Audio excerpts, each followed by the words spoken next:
Come.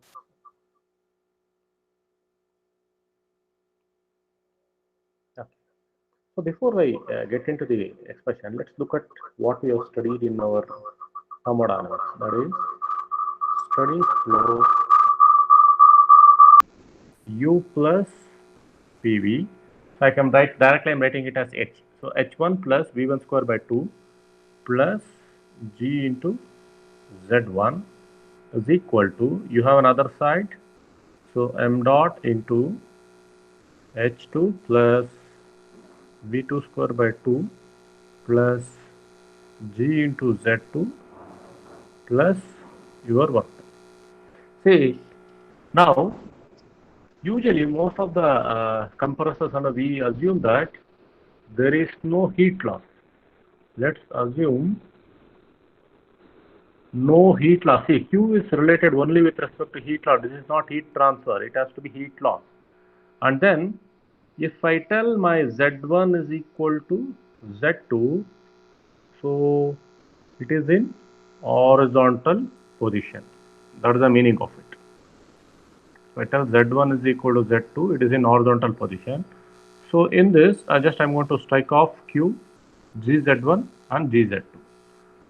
So what I'm left with, actually in that case, I'm left with m dot into H1 plus V1 square by 2.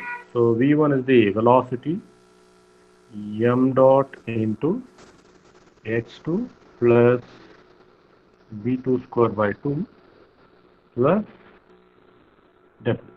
Okay. Now, what is my stagnation enthalpy? Already we have defined. If I call this as equation number 1, already we have defined the stagnation enthalpy. So, which is H naught is equal to H plus V square by 2. So, if I consider that, then I can write equation 1 as m dot into H naught 1 is equal to m dot into H naught 2 plus your work done. Now, if I keep my work done on one side, so then this will be m dot into H naught 1 minus H naught. So this will be my expression for work done in terms of your enthalpies. I can write in terms of like that, or if I call capital H naught is equal to m dot into H naught, then I can write it this one as H naught 1 minus H naught 2. So what it is, actually the second one was the in terms of extensive properties, and the first one is for a small h, if I write it, that will be in terms of intensive properties. Now, so there are certain things now which we already know from the thermodynamics point of view. What is it actually? H is actually a function of temperature, and U is, I can write it as Cv into T, because H is a function of temperature and U is also function of temperature. This we know from the thermodynamics point of view. So what I can write? I can write the equation 2 as W is equal to m dot into Cp into T01 minus T02. And you have to be very careful here. So if I call this as equation number 3, see T01 and T02 are absolute temperatures. You have to be very careful, are the absolute temperatures. So if I take in terms of SI units, this should be in Kelvin. I have to ensure that. Fine. Now, if I draw the HS diagram for a compressor, let me draw that and show you what it looks like. Say this for a single stage. Let me draw for a single stage. Now this is my H and this is my S, and if I draw the corresponding pressures, so as I told, there are diverging in nature, and if it is an isentropic compression, it will be like this. Fine. So for an actual compression process, it will be like this. So if this is my T01, T02, if I call this as 01, and I can call this as 02 dash and 02. So 01 to 02 is my actual, and 01 to 02 dash is my isentropic. Now at any given point I can draw, already we have seen the total to total or the compressor efficiency, already this we have seen in the unit 1. What is it actually? It is a difference between your H02 dash minus H1, that is your isentropic compression to your actual compression, that is H02 minus H01. Fine. H02 minus H01. Okay. Yeah. If you look at here, usually this work done is actually, this is negative. This work done will be negative. That is, work is done by the system. So then in that case, there is an enthalpy gain. That's why your H02 will be higher than your 2 will be higher than your 1. So I can write it as Cp into T02 dash T01 divided by Cp into T02 minus T01.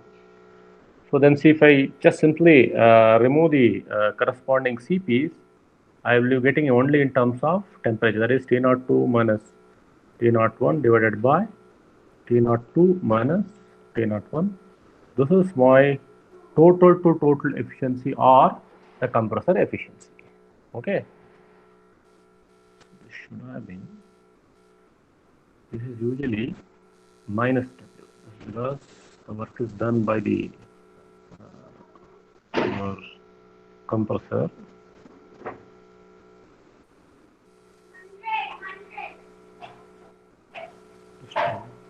Rephrasing it, that's it. This is work absorbing machines. Right. So this will be 2, 1, 2, 1. That's just a correction. That's it. Because work absorbing machine. So this is my total to total efficiency. Or if I do a little bit of cross multiplication, I can write T02 minus T01 is equal to T02 dash T01 divided by either total to total efficiency or compressor efficiency. Both are fine. I am calling that as equation number 4. Now, what is my actual work done? It is actually your what is happening in along the green line. So actual work done. This is so actual work done is nothing but actual work done is equal to Cp into T02 minus T01, or if I try to substitute for, then so this is your actual work done is W. So if I call that as W, I call that as W, or I can write T02 minus T01 is equal to your work done by Cp. I am called that as equation number 5. Now substitute for either or equate 4 and 5. Either way you can do it. Equating 4 and 5 because T02 by T02 minus T01 is same. Here also T02 minus T01 if I the same, then I can write equating equation 4 and equation 5 to get. If I do that, then it will be W by Cp is equal to T02 dash minus T01 divided by your total to total efficiency. Okay, fine. So let me call this as equation number 6. Now, let's go back to a little bit of thermodynamics, what we already know.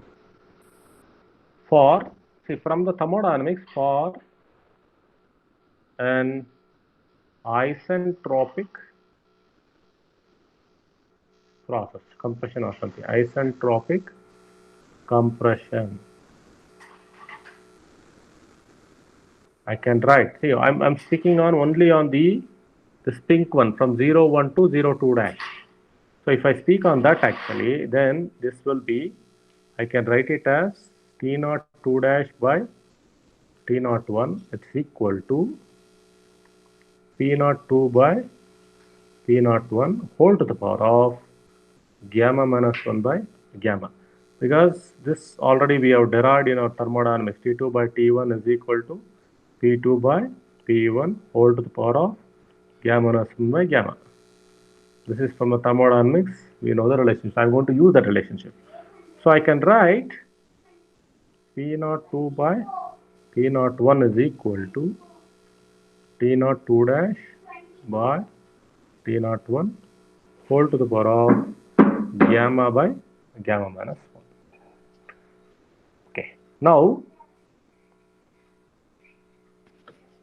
so what I will do actually, I will do some kind of an manipulation here. That is, I'm going to add T01 and T01 and subtract T01 only in the numerator, in the expression. So I can write it as T02 dash minus T01 plus T01 divided by T01 whole to the power of gamma by gamma minus 1. What I am trying to do here actually, add and subtract T01 in numerator,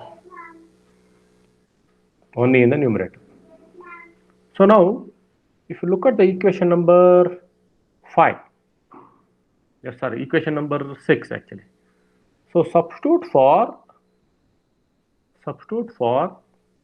this expression. What is it? T02 dash minus T01. Substitute for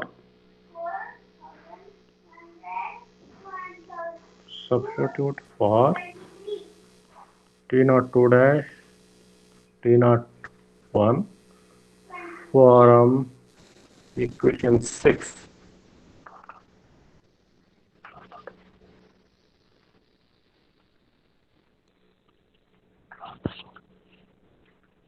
To get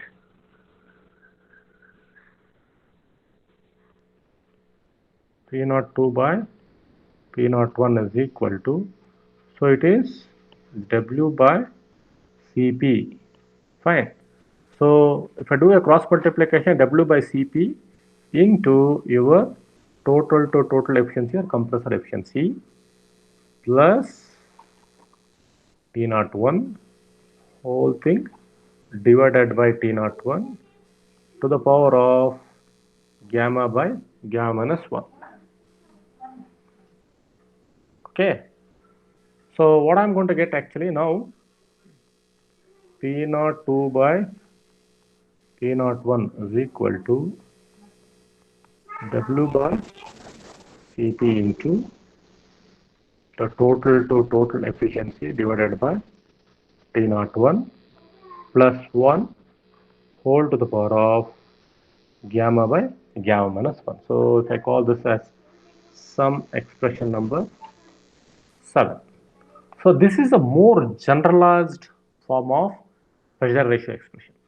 So this is your generalized expression for pressure ratio. Why I am not substituting for W? See, W I can substitute for different conditions. If you look at the Euler equation, we have the W, I can write it as VW2 into U2 minus VW1 into U1. So that is the expression for your work done, actual work done. Now, there are different conditions. Say, for example, if I take no whirl condition, so in that case, my VW1 will be 0. So then my work done will be only VW2 into U2. Even in that, I have a special condition. If I go for a special condition where my beta 2 is equal to 90 degrees, that is, it's a radial exiting. In that case, my VW2 will be equal to U2. So I will get a W will be equal to either VW2 square or U2 square.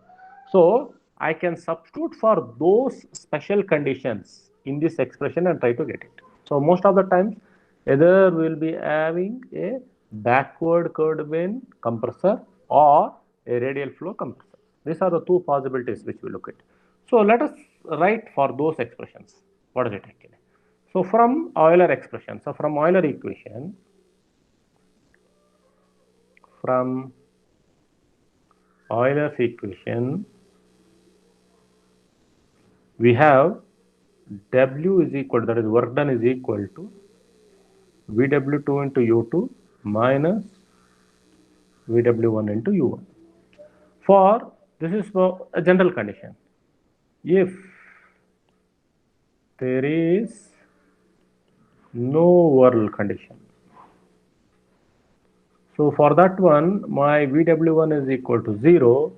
So my W automatically will become VW2 into U2. That's it.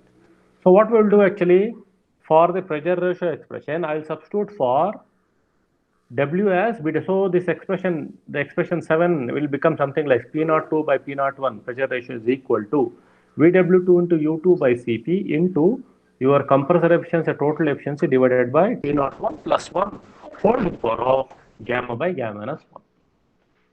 Now, in the same one, there is a special case. This is one first case. If it is a second case, so the second case is for a radial exit condition, for radial exit condition. So if it is for radial exit condition, it is VW2 is equal to U2.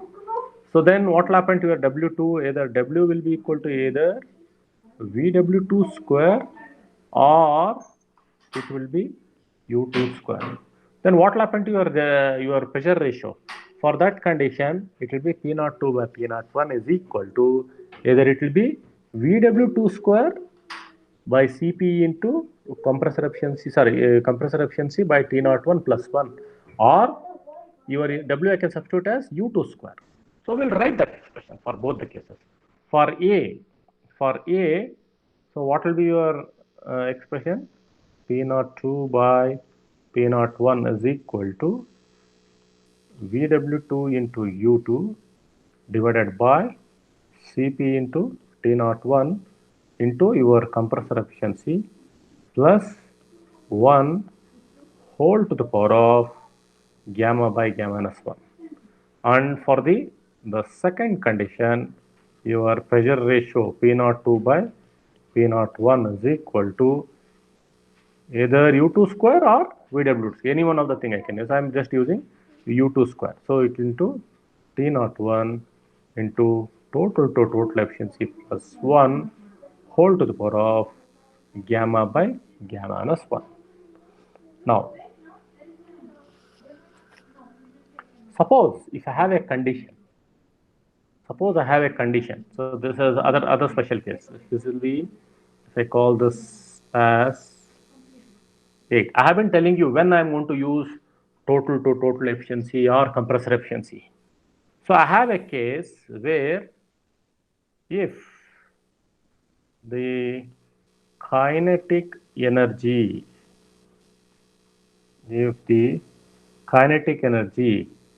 at the exit is not utilized and the velocity at the inlet is negligible, or there may be a condition where V1 may be equal to V2, or I don't have any kinetic energy at all at the inlet and exit. Fine. The meaning is I don't have any kinetic energy at the inlet and exit. For this condition, instead of going for total to total pressure ratio, I will go with what is only static. So in that case, this will be just P2 by P1 into VW2 into U2 divided by Cp into T1.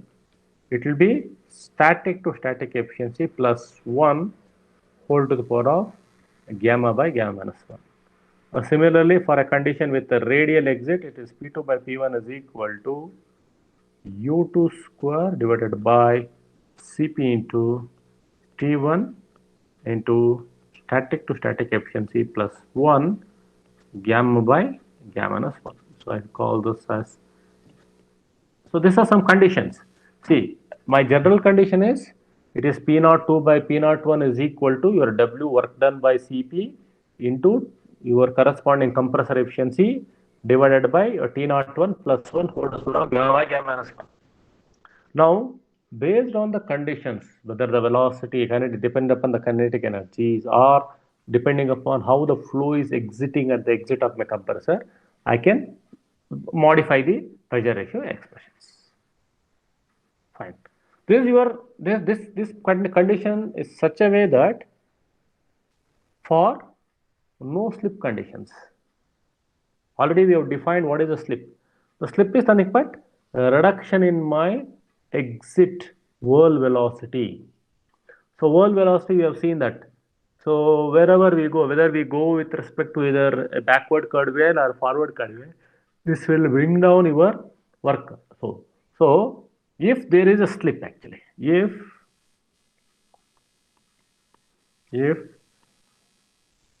there is a slip, so what is it actually? Slip is nothing but VW2 minus VW2 dash. What is it actually? So there is nothing but, let me write that. This is the difference in tangential velocities of the ideal and the actual at exit, that is at 2. That's the meaning of it. Fine. Or it is delta, I think few books they call it as delta VW2. And we have another term which we try to define, that is called as slip factor. This is a slip actually. And we have another term which we call it as slip factor. What is it actually? Slip factor. So whether I can use sigma or whatever it may be, which is nothing but ratio of your velocity of the whirl. This is the actual to ideal. So that means it is the actual whirl velocity at exit to ideal whirl velocity at exit. So this is about slip factor. And we have one more term, what is called as slip coefficient.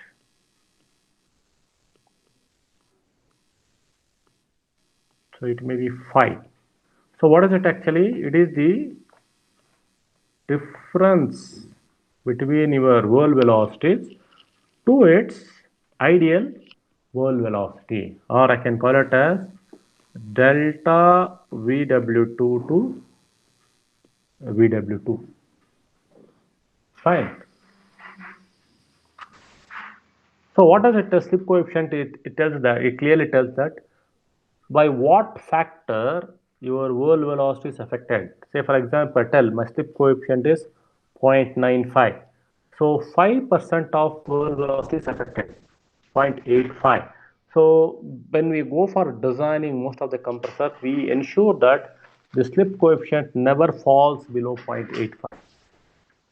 So 0.85 or zero point 0.9 or something. If even when you're following the numericals, if the slip coefficient, if it is not given a numerical, ask us to come on assume the slip coefficient, then we have to take the slip coefficient as some 0.9 or 0.85 or zero point 0.9 and try to solve the numericals.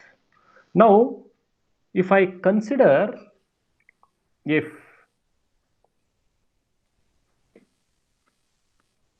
the slip factors or I can call it a slip is considered. Let me be very general. If the slip is considered,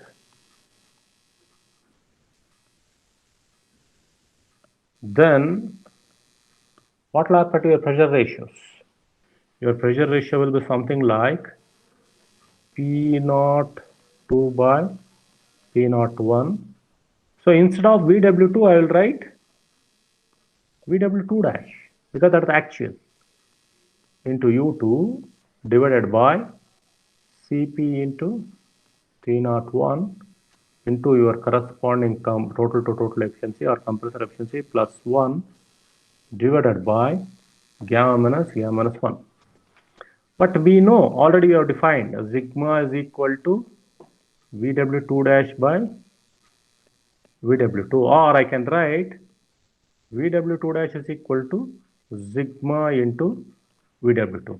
So the same expression I can write it as sigma, that is the multiplying factor into VW2 into U2 divided by Cp into T01 into corresponding compressor efficiency plus 1 whole thing to the power of gamma by gamma minus 1. So this will be the expression for your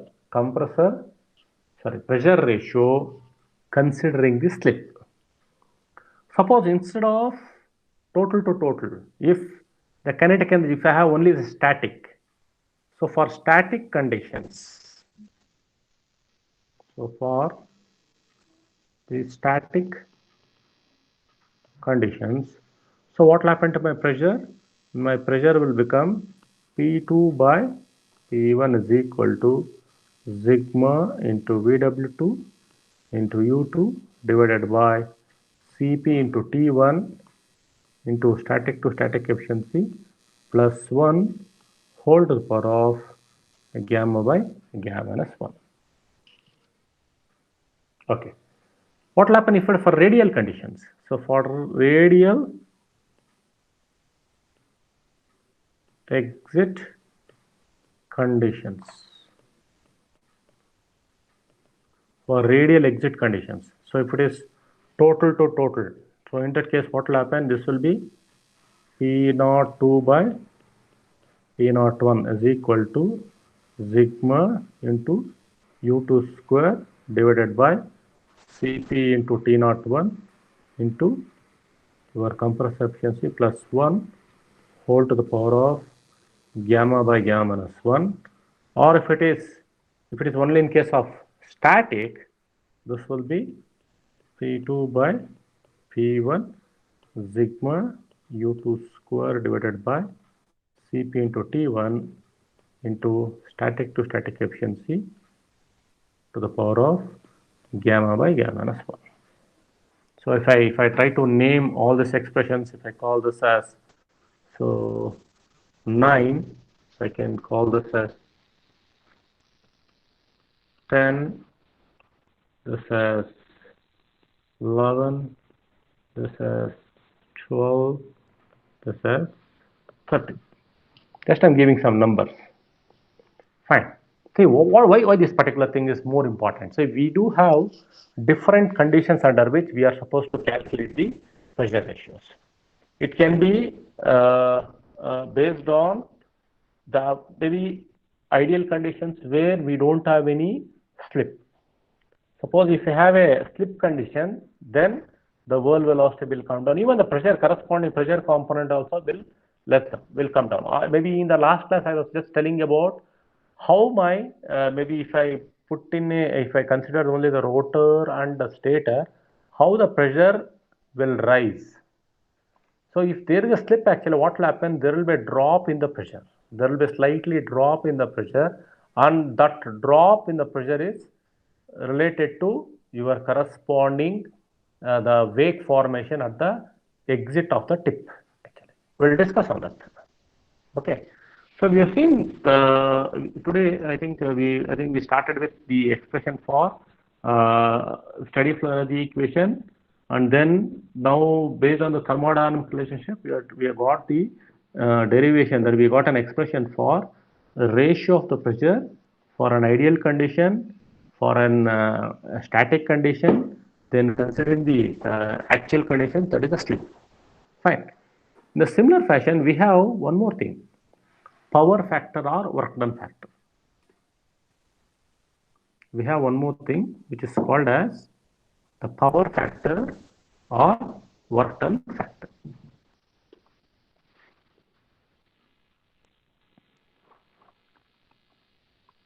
The power factor or work done factor. I think most of the books actually they give a symbol big omega. Fine. What is it actually? It is the ratio of actual work done to ideal work done or theoretical work done. Ideal work done or theoretical work done. I can write it as W suffix E as actual, W suffix I or T as theoretical.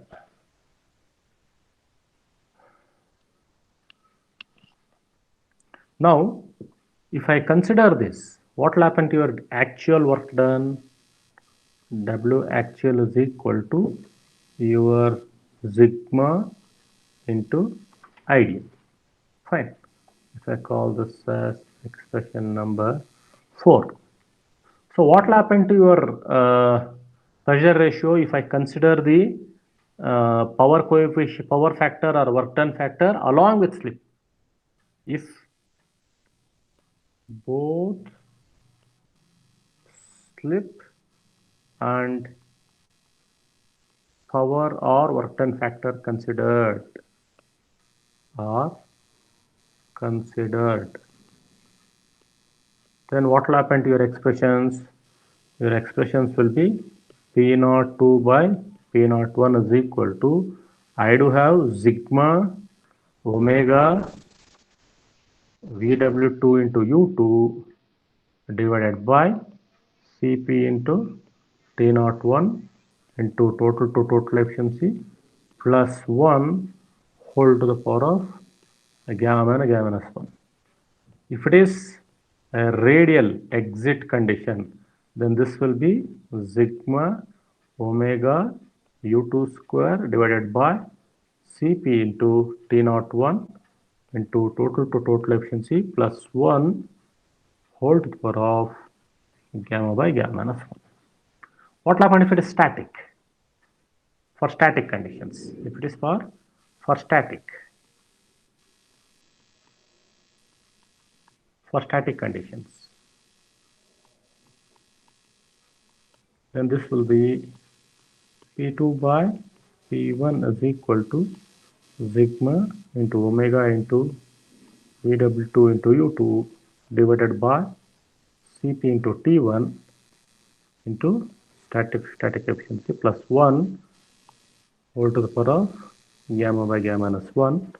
And for radial exit conditions, it is sigma into omega into U2 square divided by Cp into T1 into static to static efficiency plus 1 whole to the power of gamma by gamma minus 1. So we have, if we call this as equation number 15, 16, 17 and 18. So what I'm trying to do is actually, so whenever we looked into the expression for the pressure ratios, what all the possibilities? So we do have an ideal condition on one side, and what are the other possibilities? If I consider the slip, these are the expression. If I consider only the slip, that's the condition. If I consider only the power factor, then it will be this expression. The expression number 15 will be, it will be only P02 by P1, it will be only omega into VW2 into U2. If I consider both, this will be your, so overall what will happen actually, there is a drop in your corresponding pressure due to many factors. This power factor depends on the work done, slip depends on your corresponding whole velocity. So all these things will bring down your corresponding pressure ratio by a small quantity. Something like your sigma is 0.9 and your power factor is also 0.9. So 0.9 into 0.9, it is 0.81. So there is a drop of another 0.08, that is 0.08%, 0.8%. So these numbers, this pressure ratio numbers are brought down by considering the pressure, the slip factor and power factor during the design. So this has to be considered. We can't have an ideal conditions. I've been telling you that ideal is always, it's critical. It's an ideal condition means it's something like I'm executing everything considering the isentropic conditions where I don't have any heat loss or there is no addition of entropy. This is pure theoretical. But when you come to all the actual conditions, there is always an entropy addition to that. I need for pre-whirling or compressibility effect. What is it actually? Now, so usually when you closely look into the tip of your a compressor, the blades are like this actually. I'm just drawing the tip of the blades. This is the tip of your blades.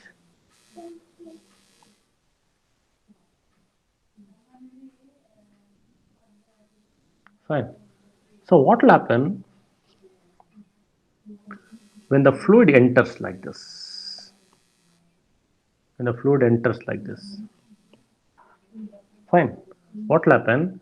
There is formation of, see, when the fluid enters, what will happen? There is a formation of bubbles like this. Maybe at the this end or at the this end, whatever it may be. So what this will see, as I had told that this VR, the fluid has to attach to this. The fluid has to attach to this. See, when I have this kind of bubbles, see here I have the attachment. I could see that the fluid will not attach to this thing. It will go like this. So when I have a bubbles like this here, over here, the fluid will not attach over here, but fluid will gets attached to this surface. So this is called as breakaway of the fluid. I can call it as breaking of the fluid. It can be air or water, whatever it may be. Fluid. This may sometimes lead to shock waves. Not always. Not always. Because if you get a shock wave, you need a little bit of Mach number. But what will happen? This will break the continuous flow of the fluid, which is not acceptable. So this can happen.